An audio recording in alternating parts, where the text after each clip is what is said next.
King Charles spent a short period of time in hospital today. It started as a whisper that nobody wanted to believe in the quietest hour of the night. Princess Anne's message traveled through Buckingham's hallways like a cold wind. Top aides stopped in their tracks, faces turning white. It wasn't just a rumor. It waced truth.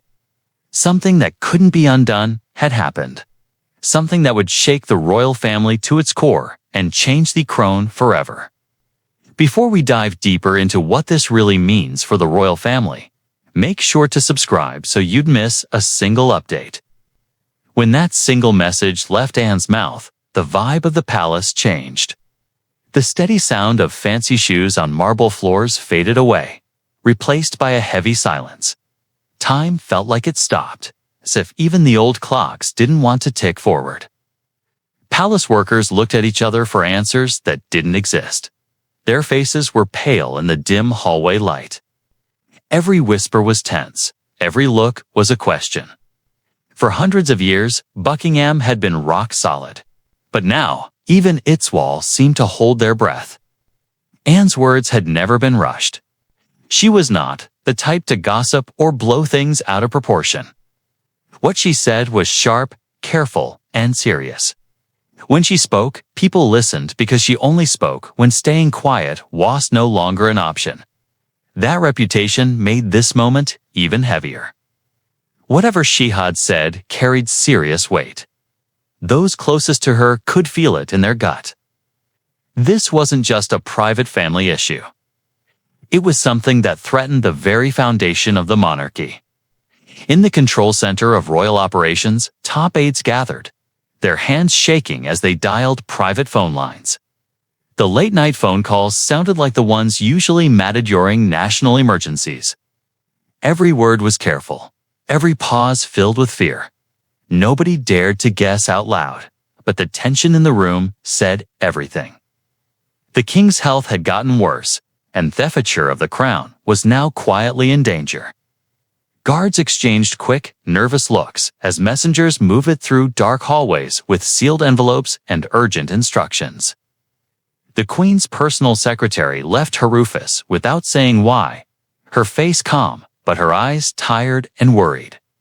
In every corner of the palace, people who had spent their lives keeping things organized were suddenly dealing with chaos. It was like the whole place had lost its heartbeat for a moment. Anne, who wasn't one for dramatic scenes, had chosen her words carefully. She knew that once she said them, they couldn't be taken back. She understood the storm they would cause, but doing her duty was more important than holding back. Her voice had been steady, calm, almost eerily so when she confirmed what nobody wanted to hear. Those who heard her understood the hidden message behind her control. The king's health crisis wasn't just personal anymore. It had become a constitutional issue. Outside, the city slept, not knowing about the earthquake that had just started beneath its most famous walls. Inside, the monarchy stood on the edge of an invisible cliff. The old certainties falling away bit by bit. Every step in the hallway felt the veer. Every silence deeper. This was no regular night. It was the beginning of something huge, hundreds of years in the making. But before the night was over, the seriousness of Anne's news would pull the entire royal family into a secret meeting that would shape their futures and whether the monarchy would survive. Within hours, the palace's grand halls, usually symbols of control, became rooms full of anxiety. Anne's voice siegeed in the minds of every royal who was called in. No smiles, no ceremony, just raw fear and uncertainty. Behind closed doors, Charles's closest circle gathered: William, Camilla, Edward, and key advisors, each wondering what the tragic news meant for the throne they were all supposed to protect. Before we dive deeper into what this really means for the royal family, make sure to subscribe so you don't miss a single update. The invitation to the meeting had been quiet, almost mysterious, sent through private channels. Marked as urgent, but with no explanation. To people outside, it looked like a simple family meeting. Inside, though, the tension was obvious. The silence that filled the royal meeting room wasn't out of respect, but out of dread. William walked in first, his movements slow, his face showing quiet worry. He carried the weight of responsibility without even knowing the full burden that was waiting for him. Camilla followed soon after, her steps careful, her face carefully arranged to hide deep worry. Edward came last, still hoping news had been blown out of proportion, his disbelief clear in every restless movement. Each of them knew they were about to hear something that would change the very foundation of the monarchy. Then came Anne. The moment she walked in, the air itself seemed to tighten. Her presence was calm but powerful, her composure sharper than any order. She looked at each of them, not as siblings or co-workers, but as caretakers of a crown and the edge of crisis. The whispers stopped, papers went still, and all eyes turned toward her. She didn't make it dramatic. She didn't soften her message. Shaggy spoke, her tone steady but heavy with finality. The truth she had carried through sleepless nights couldn't be kept secret any longer. Charles's health was worse than anyone had been told. The doctor's positive reports weren't believable anymore. His health was declining faster than the palace could keep up the appearance of control. William's breath caught as the words hit him. For a brief moment, his calm broke. The reality of what his aunt was saying crashed against his desperate hope that this was all just guessing. Camilla's face tightened, her eyes moving between fear and frustration. Edward leaned forward, his disbelief turning into silent understanding. Anne's calm way of speaking made the news even more crushing. Her voice had no panic, lithe, inevitable. Every word landed hard, peeling away layers of denial that had been carefully built by weeks of hopeful briefings and public smiles. As Anne continued, the full weight of her words unfolded. The monarchy, she warned, couldn't hide behind silence anymore. The image of strength and stability was already cracking, and if they kept hiding the truth, the collapse would be way more terrible than any public confession. Her warning wasn't mean. It was necessary. The crone's survival depended not on secrecy, but on timing and truth. For the first time, the family faced the unspoken fear that the king might not be able to keep ruling. Around the table, faces turned pale, voices turned into quiet whispers of disbelief. Years of tradition and rules didn't help in this kind of moment. The crown had always shown power, not weakness. Yet here they were, facing the possibility of a king who could no longer carry the full weight of the throne. The realization cut deeper than politics or duty. It was personal. Beneath the heavy silence, hearts hurt with grief for a brother, a husband, or a father. Yet the machine of monarchy didn't. They think like leaders, not family. Anne's words ended, but the echo of them stayed. Nobody spoke right away. Even the ticking of the clock seemed hesitant. It was William who finally broke the silence, his voice soft but with determination, asking what would happen next. Anne's reply was equally measured. What came next would test not only their loyalty to Charles, but their loyalty to the very idea of monarchy itself. As Anne's words settled over the room like cold ash, one truth became clear. The crown couldn't rely on secrets anymore. But telling the truth would mean setting the monarchy on fire. Camilla sat frozen, her knuckles white against the polished oak of the table. Every word unspoke felt like a knife.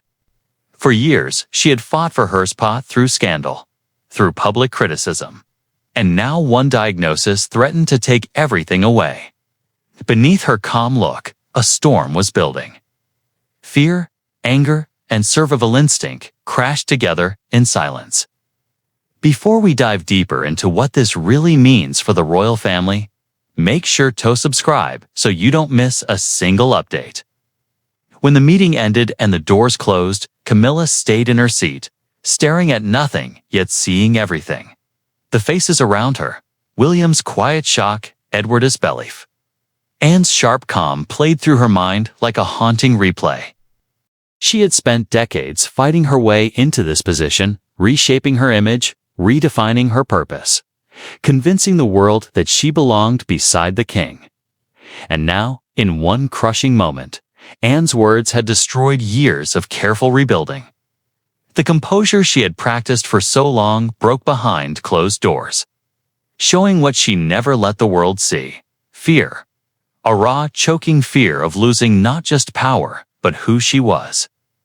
To her, Anne's blunt honesty wasn't noble, it was betrayal. Camilla saw her sister-in-law's announcement not as duty, but as destruction.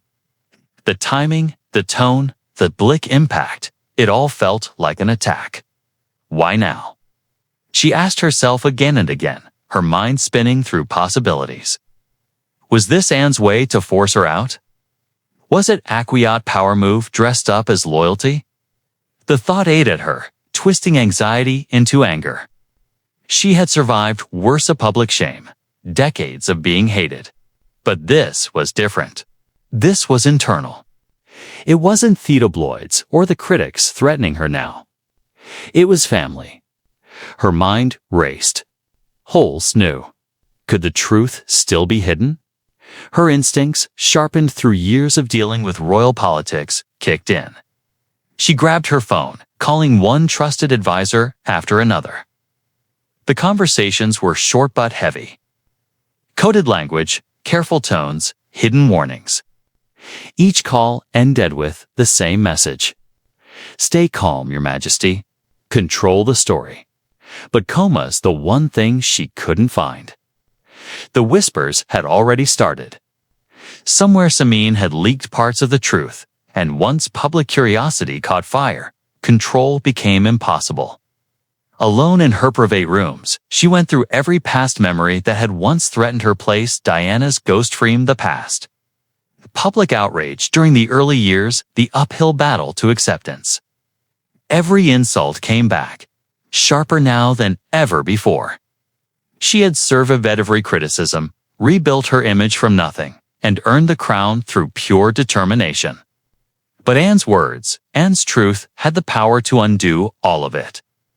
To the world, she might soon look like the queen who ruled during a king's decline. The person destined to fade when history shifted its attention toward the next generation. The thought was unbearable. Her survival instinct took over. Strategy replaced sadness. She started making a plan to control what could. Allies needed to be briefed. Friendly journalists quietly contacted, and loyal aides reminded to keep quiet. If there was one lesson she had learned, it was this: how things look matters more than truth. But deep down, even as she planned her silent defenses, an ache settled in her chest, a reminder that beneath the crown, she was still a woman terrified of becoming irrelevant. The fear wasn't just for Charles. It was for everything that came with him. The power, the symbolism, the prestige had finally claimed after years of waiting in the shadows. For Camilla, this wasn't just about her husband's illness. It was about survival in a world that had never truly forgiven her.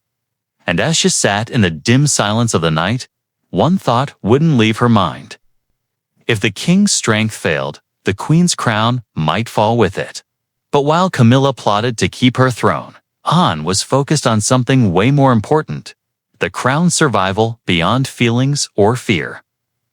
William's world split in two. Behind the mask of calm duty, he was a son watching his father fade. Yet the world saw him only as the heir.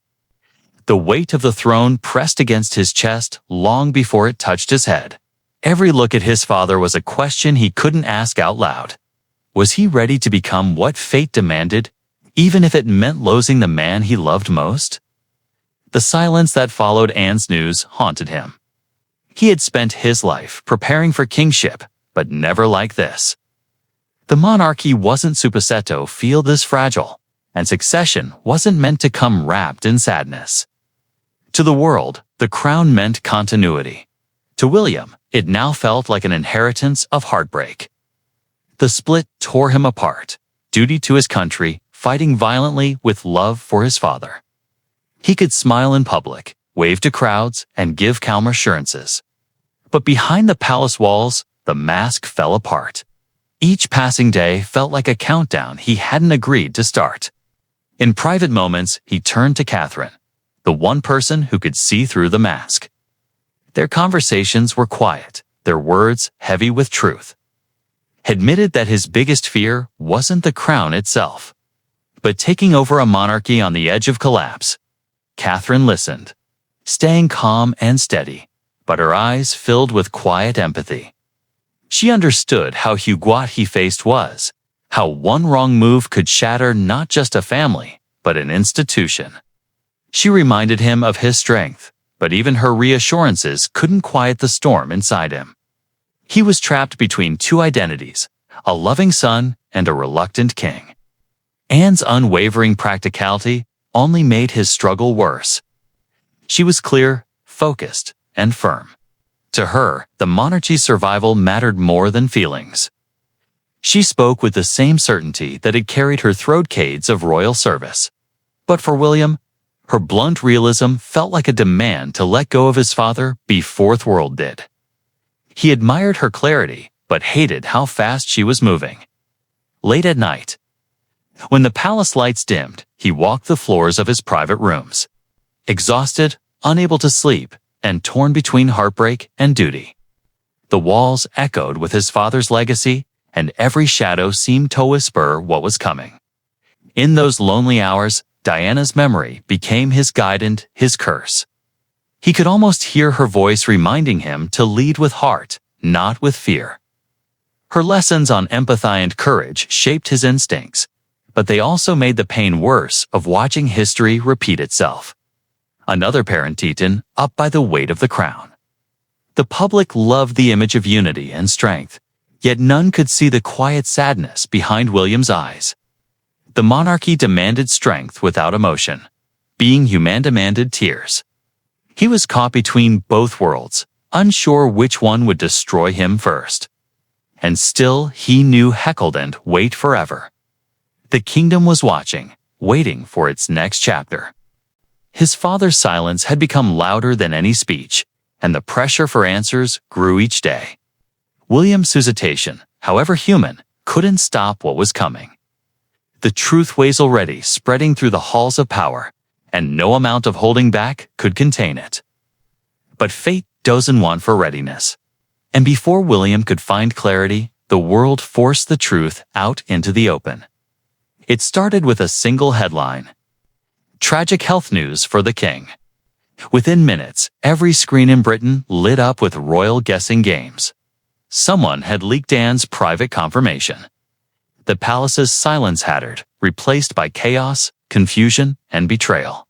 The monarchy, built on hundreds of years of control, now faced its most dangerous enemy, public truth. What had been kept to whispers within Buckingham's guarded walls exploded into the open. Tabloids grabbed the story like vultures, circling wounded prey. Leaked bits from Anne's private meetings spread online, twisted and blown up with every retelling. Anonymous sources claimed to have seen the panic. Others swore they had seen doctors rush through palace gates in the middle of the night. What was once carefully hidden had become a national obsession. The monarchy's greatest strength, its ability to control the story, was gone, replaced by a wildfire that no royal order could put out. By morning, the media frenzy had reached its peak.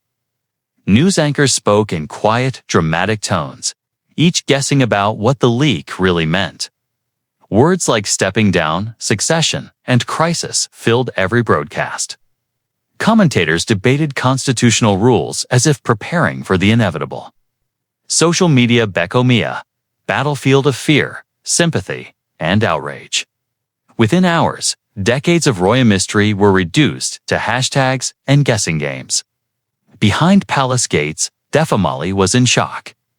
They had prepared for many scenarios, but not this one. Inside the communications wing, chaos ruled. Press officers rushed to make statements that contradicted each other. Within minutes, one claimed the king was resting comfortably. Another denied any serious concerns. A third promised a clearer update soon. The contradictions only made the public more suspicious. For a monarchy that had mastered the art of silence, its sudden stumbles showed a truth the world had long suspected. Control was slipping, and nobody knew who was really in charge. Camilla's fear was instant and all-consuming. To her, this wasn't just a breach of privacy. It was an act of war. She believed someone close to Anne had deliberately leaked the information to force her hand to strip her of power before the inevitable change. Every face around her became a suspect.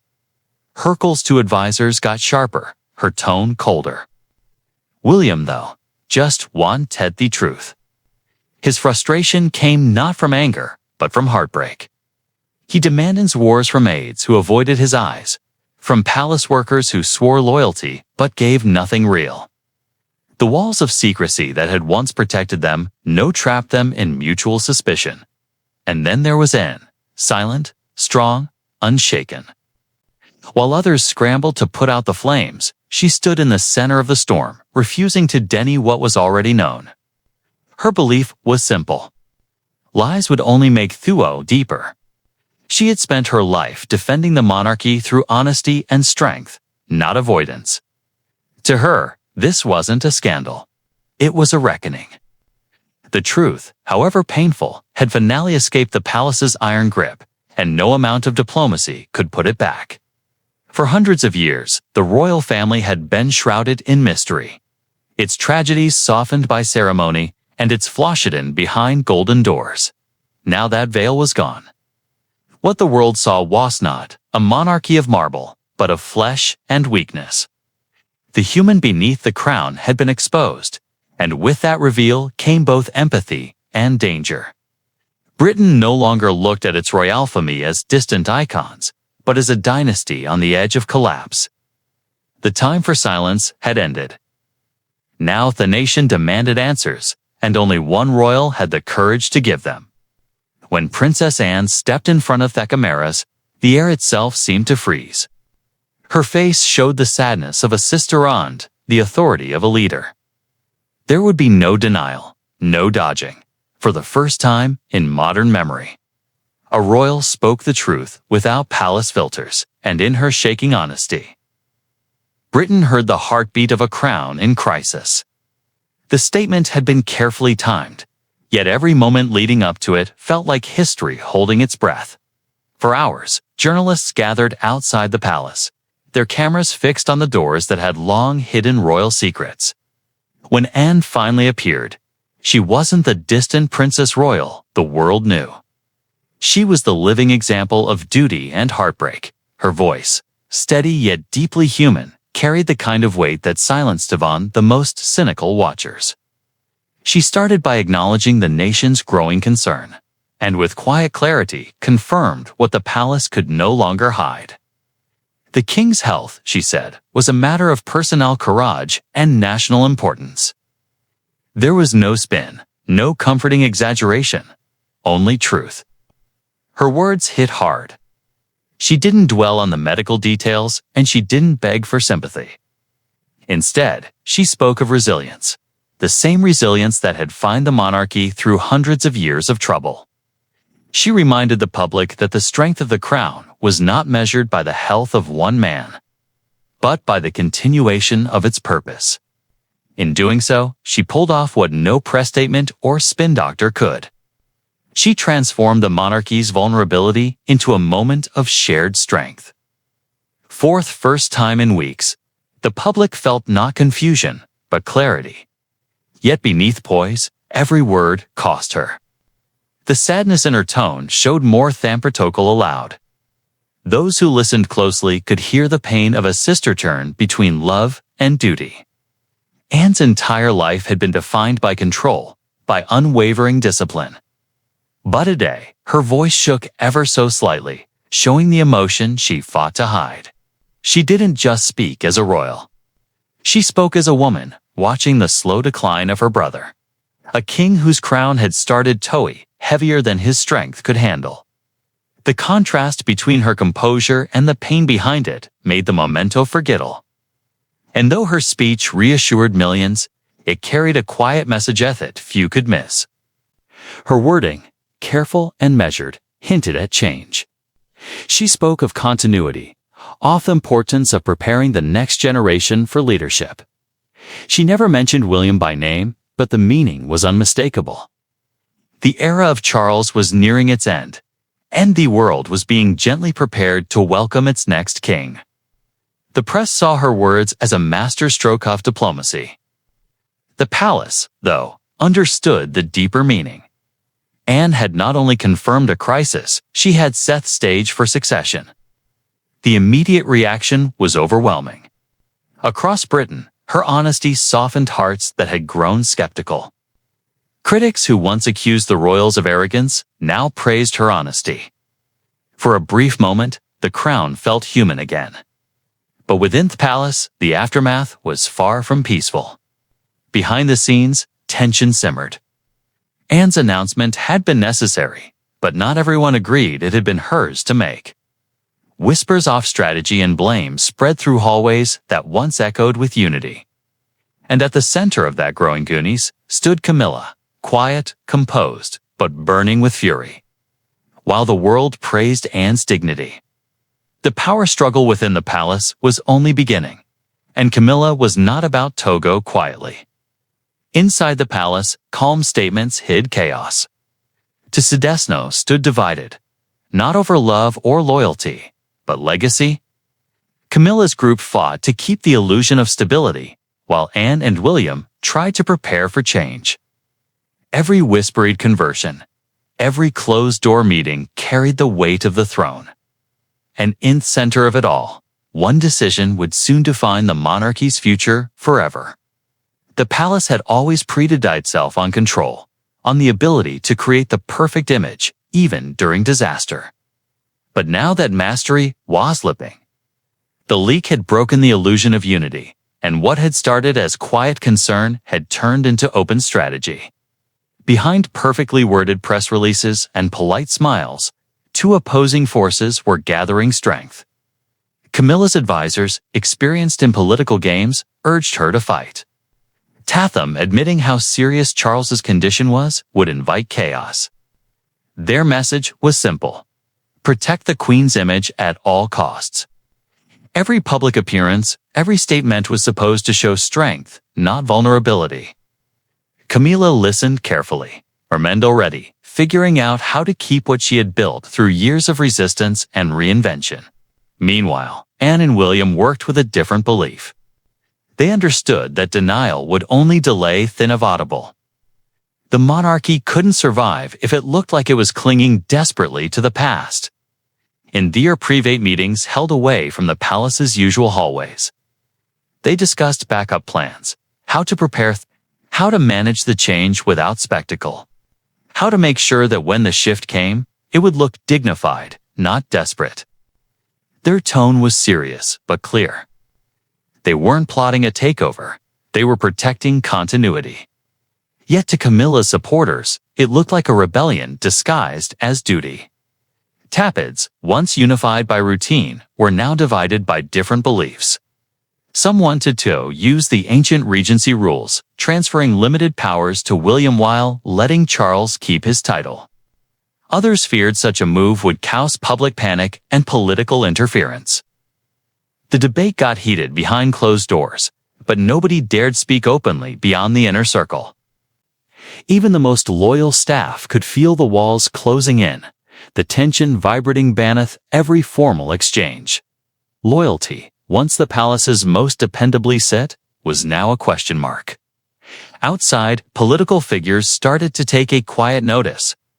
The Prime Minister's office requested regular updates, calling it constitutional readiness, but everyone understood the hidden meaning. The government wanted to make sure that the monarchy didn't crumble under the weight of secrecy. Politicians whispered about transparency and stability, careful not to look opportunistic, but fully aware of what was at stake. The palace was being watched more closely than ever, not as a symbol, but as a fragile institution whose cracks were starting to show. Leaks continued, each one timed with surgical precision. Some helped Anne's approach, others clearly benefited Camilla. The war for controlling the narrative was in full swing. The public, unaware of the organized chaos, debated loyalties like a national sport. Some sympathized with the steadfast queen who stood by her husband. Others praised Anne's honesty and William Keith's sense of duty. What neither side realized was that both were fighting for the same thing: the survival of the Crown, just through opposite methods. And as the tension thickened, one truth became impossible to ignore. The monarchy was balancing between survival and implosion. The crown had survived wars, divorces, and scandals. But never this kind of break, one that cut through bloodlines and belief. Every word spoken had consequences. Every silence spoke volumes. As debates raged, one final act of family loyalty was about to bring the story full circle and change your royal history forever. No cameras, no advisors, no audience, just a brother and sister. The king and the Princess Royal alone in the quiet of his private room. Anne came not with notes or advice, but with love. She had carried the truth for everyone else. Now she needed to face it for herself. Charles looked at her with tired eyes, realizing that his reign, his life's work, was slipping away, one heartbeat at a time. The silence between them carried the weight of generations. For once, there were no titles, no royal expectations, no rehearsed words, only truth. Anne, whose strength had held the monarch Heidegar during its darkest days, sat across from her brother, not as an advisor, but as the only person who truly understood the cost of the crown. Her voice, calm but heavy with emotion, broke the silence. She spoke softly of his legacy, the decades of dedication, the years of service, the transformation of the monarchy under his leadership. She reminded him that his reign had been one of perseverance, not power. That the people didn't love him for greatness, but for humanity.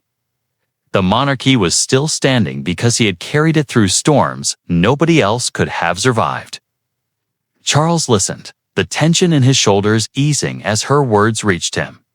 For months, he had hidden behind formalities and briefings, pretending to be strong enough to endure what his body could no longer handle. Now the mask crumbled. He confessed what he had never admitted to anyone. Not a fear of death, but of failure. Of leaving his duty unfinished, of becoming a symbol of decline rather than devotion. He spoke with the vulnerability of a man who had given everything to a crown that was now too heavy to carry. His voice broke as he admitted the truth that had haunted him. That stepping back felt like betrayal. Anne leaned forward, her tone firm but full of compassion. She told him that stepping back wasn't surrender. It was preservation. That even kings are human, and sometimes strength means knowing when to let go. She reminded him of their mother, of the resilience Queen Elizabeth had shown when the world changed around her. She didn't hold on out of pride, Anne whispered. She led by knowing when to pass the torch. The memory of their mother. Her discipline, her grace, her ability to balance love and duty hung in the air like a quiet blessing. It reminded them both that legacy isn't measured in years on the throne, but in the stability one leaves behind.